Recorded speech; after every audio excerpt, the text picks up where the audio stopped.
The Boston Celtics took home game one of the NBA Finals. I was surprised. A lot of people were surprised, but a lot of people weren't. Let's talk about it and what it means after the bumper. Stay tuned.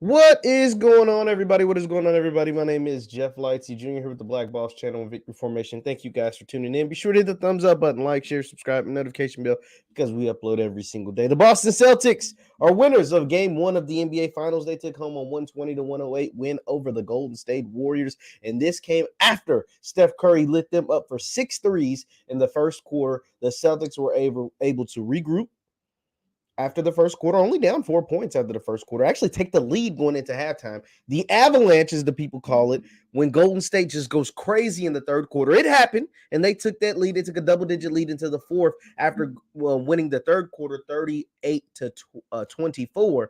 But then the fourth quarter happened. Al Horford happened. Jaylen Brown happened. Derek White happened. Peyton Pritchard even happened for the Boston Celtics, and they dominated the fourth quarter, winning that 40-16 and taking home the 12-point win. Wow. Wow.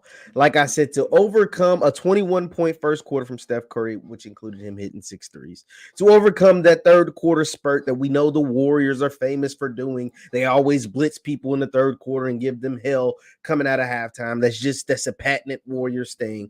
But to have Al Horford drop 26 points and hit 6 threes, to have Jaylen Brown take over the fourth quarter at the beginning stretch to really get things going, to get them back in this game. And then to have Marcus Smart and Derek White. I think Derek White finished with 4 or 5 threes himself. Marcus Smart hit a couple of threes. Jason Tatum goes 3 for 14. Jason 3 for 17. He had a terrible game as far as shooting, but he finished with 13 assists. He had a really solid overall game, 12 points, 13 assists, 5 rebounds in 42 minutes.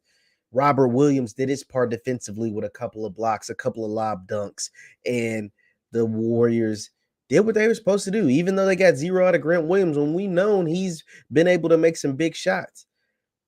Where do the Warriors go from here? I wouldn't overreact too much. I wouldn't overreact. The Warriors, this game was played how I expected it to be played until the fourth quarter. The fourth quarter, we saw, the Celtics just hit a bunch of threes that they normally don't hit. They don't normally hit that many threes. Like, come on.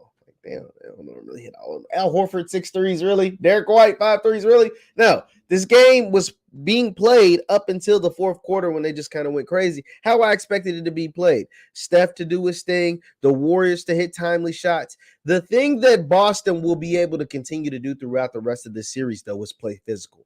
They have big guards. Marcus Smart's the defensive player of the year. He's the smallest one. He's the defensive player of the year. You got Brown, who's big. JT, he's big. Al Horford's big. Robert Williams is big.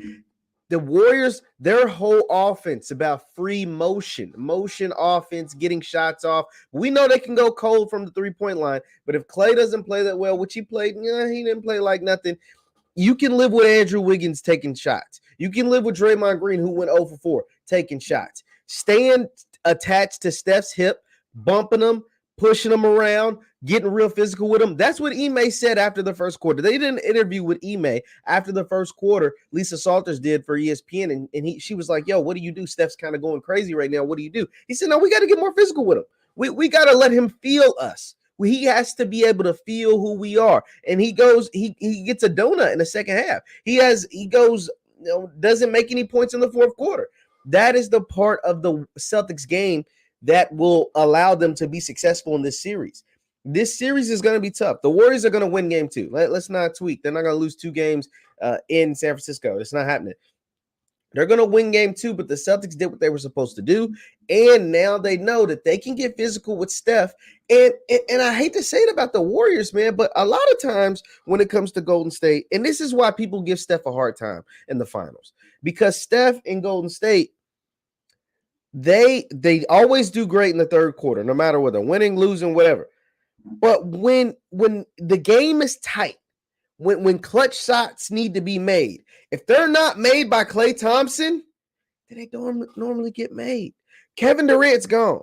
Kevin Durant's no longer there. Klay is the guy who's the clutch player for the Warriors. I mean, go look throughout the history of the Warriors runs, the championships, all of that stuff. When they needed a big shot in a pressure-packed situation, Klay Thompson, not Steph Curry, not Draymond Green, it was either Kevin Durant during the 2 titles or Klay Thompson that was making those shots.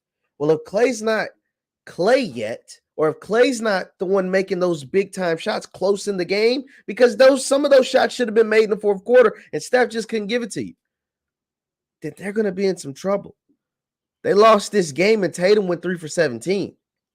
Now, granted, you don't expect Al Horford to hit 6 threes, but you also don't expect Jason Tatum to go 3 for 17 the rest of the series. You also don't expect Grant Williams not to have a point.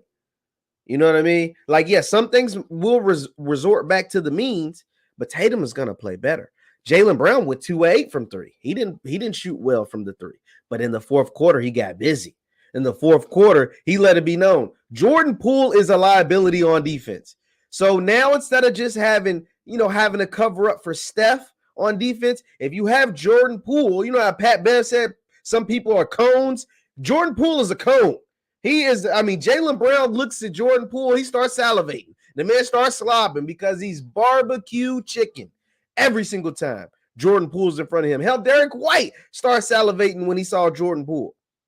And Al Horford got a lot of he hit 6 threes, but hell, 5 of them were wide open. So he's going to get those looks.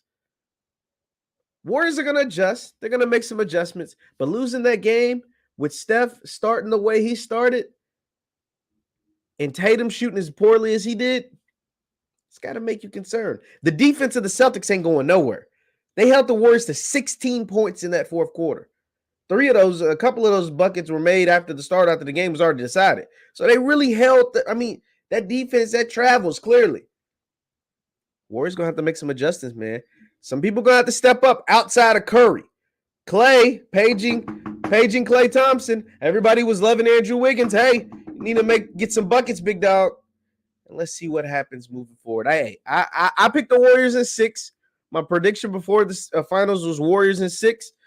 Obviously, they can still do that. But this might be a little tougher than I expected. Because the thing is, I expect in the Heat series, Boston showed their lack of basketball IQ in pressure-packed moments. That's why the Heat were able to stretch this game, even though they were hobbled. They would stretch this series to 7 games. But part of that was about the guts and glory of Jimmy Butler, who can play a rug and tuck game, who can get physical, who can take shots and still finish, and who goes to the free throw line and deliver. Will the Warriors be able to do the same? Let's see. Thank you guys for tuning in. Once again, my name is JeffLightsyJr. with the Black Boss channel with Victory Formation. Hit that thumbs up button on your way out. You can follow me on Instagram and Twitter at JLightsy7. It's Instagram and Twitter at JLightsy7. Thank you guys for tuning in, and I will see you next time. Peace.